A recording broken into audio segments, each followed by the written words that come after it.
What's good? What's good, everybody? Welcome back to another episode of the Urban Platform Speaks. Make sure to like and subscribe as you come into the channel. Check out the content. And with that being said, I want to speak on the playoff series between between the Milwaukee Bucks and the Indiana Pacers, right? And it's a lot going on there. The Milwaukee Bucks find themselves in a tough series against Indiana Pacers and at the press conference, people say, that they were saying that Indiana considers themselves to be, they think that this is a rival, between Indiana and Milwaukee.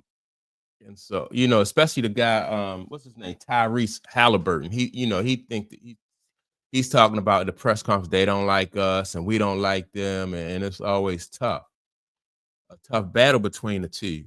But the only reason why this series is even close like this is I think that because Milwaukee, Giannis Antetokounmpo and the Milwaukee Bucks just mismanaged their situation, and what I mean by that, the Milwaukee Bucks, after they won that championship in 2021, when they beat the Phoenix Suns, right, in that championship 2021.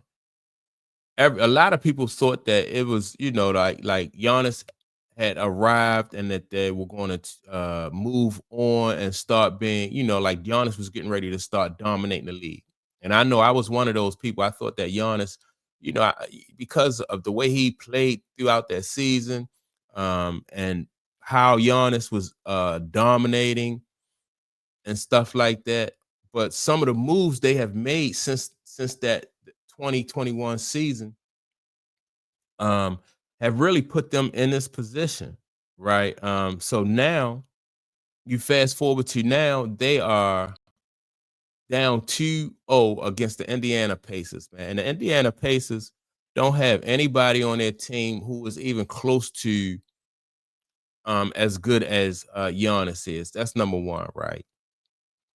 But when they lost in those finals, man, and to when they beat those finals, they beat the Suns, and now, they let their coach go after that. Who was their coach? Their coach was Mike Budenholzer, right? They let their coach go, which I thought was I didn't think it was a good idea to let their coach go. But all right, so they let their coach go. But that just, to me, it was just signs of the team was making decisions based on trying to keep Giannis satisfied. They had already brought his brother to the team, which was, in my opinion, if his brother wasn't qualified, I just didn't think that was a good idea. So they brought his brother to the team, because his brother, in order to because Giannis was feeling lonely. Well, I think if Giannis was feeling lonely, they could have just brought his brother to that town and set him up with an apartment, and or gave him courtside, but you know, t- oh, excuse me, gave him tickets and made him allowed him to sit courtside. But that right there to me wasn't a good move. So that probably just proved to Giannis that that this team was willing to do some things uh and make moves in order to keep him happy. And so they did. People say that part of the reason why the coach was let go after they won that year, Mike Budenholzer, part of the reason was because of Giannis. And Giannis never did really try to combat those those rumors. He didn't try to he didn't try to help save the coach's job or anything like that. He was kind of indifferent. So that's why people was thinking that, well, maybe it was up to Giannis. Giannis kind of was part of the reason why they got the coach out of there, right? So that was another one. Then you fast forward, then you get this guy, you get Adrian Griffin. Adrian Griffin comes in. Um, I think when they got rid of Adrian Griffin, after I don't even think a full season of coaching, they got rid of Adrian Griffin, and when they let him go, I think he had a 39-13 record. So that's pretty good, 39-13, something like that. And so they had a pretty good reason, a record, and now they let Adrian Griffin go. And again, this is not another sign of letting a player play GM, and it just backfires, in my opinion, and it just the foundation. It just makes and weakens the foundation. What I'm trying to say, they weaken the foundation. They go out and they get what's the guy name? Dame Lillard. They get Dame Lillard and they let Drew Holiday go. And Dame Lillard, everybody already knew, you know, Dame Lillard, all he really brought to the table was scoring. Right. He's not a pass first guard. He's not a facilitator like Drew Holiday.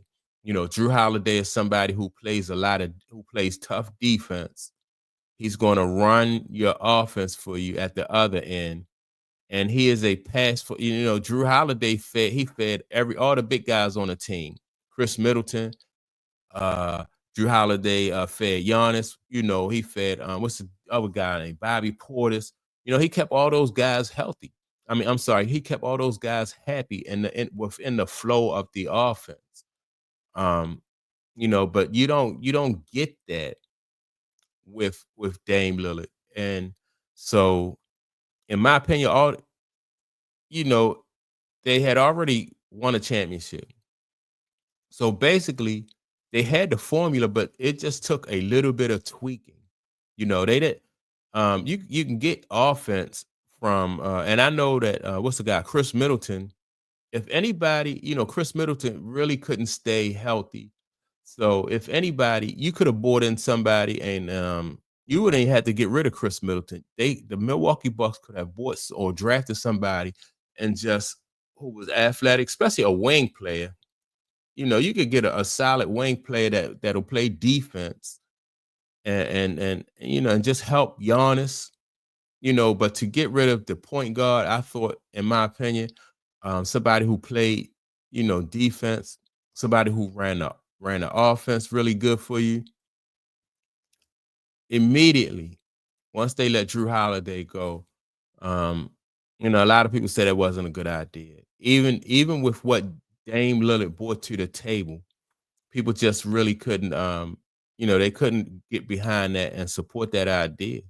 And so you see Drew Holiday leave the Milwaukee Bucks, go to the Boston Celtics, and help them win a championship.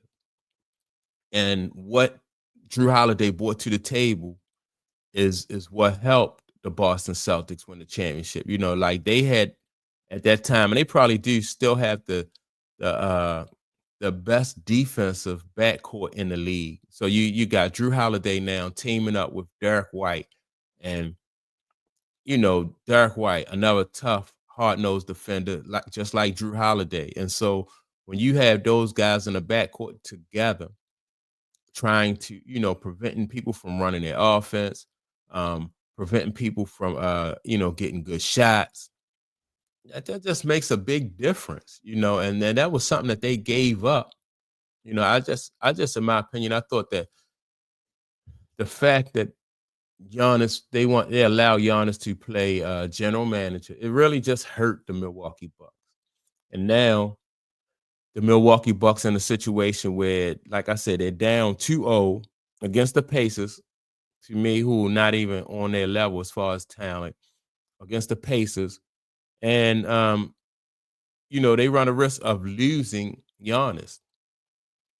And so, but the narrative is not like the narrative is that that they haven't fulfilled their end of the bargain as far as getting enough help around Giannis. When I think the narrative and the lesson from this is the fact that Milwaukee just allowed Giannis to play general manager. If you have a general manager, allow him to do his job. Um if you made it to the championship and you know what it takes, and you just can't upset that balance. But when you start allowing players to play general manager on your team, then this is a situation that Milwaukee was in. Like they didn't go back to back, which is hard to go back to back. They because a lot of people thought that Milwaukee, like I said, that they was gonna like be a dominant force in the league. But you don't you tinker with that success, but you don't make a big move like that, getting rid of the coaches, getting rid of somebody like Drew Holiday, who's just, like the ultimate role player, and yeah, that's my take on it. I think Milwaukee's in the position that they're in right now is because they allowed Giannis to be their general manager, and now he gets to walk off, and then say that, well, we won a championship, but they just couldn't put nobody, they couldn't put the right pieces around me. When that wasn't his job. His job was not to be the general manager. His job wasn't to run off at least one coach, possibly two. His job wasn't to force a trade like Drew Holiday and make, just mess up that chemistry. They tinker with that chemistry too much. And so I think even though Chris Middleton, like I said, was injured off and on, they still had time to even draft, like I said, a wing player. Every team in the league, most all the teams in the league has a strong wing player because basically that's what the league is now. Is a bunch of two guards and small forwards. You don't have power forwards. The center position is has been rendered obsolete. So that's what the league is now. So you need another two guard or small forward that could fill that role in that what Chris Middleton does and help out Giannis play defense on one end and be a consistent scorer at the other end. Giannis is just that dominant that he could have he could have elevated the team without getting rid of Drew Holiday. And yeah, so that's my take on it. Make sure to like and subscribe. Also, don't forget to leave a comment, and I will check you all out on the next video. Peace.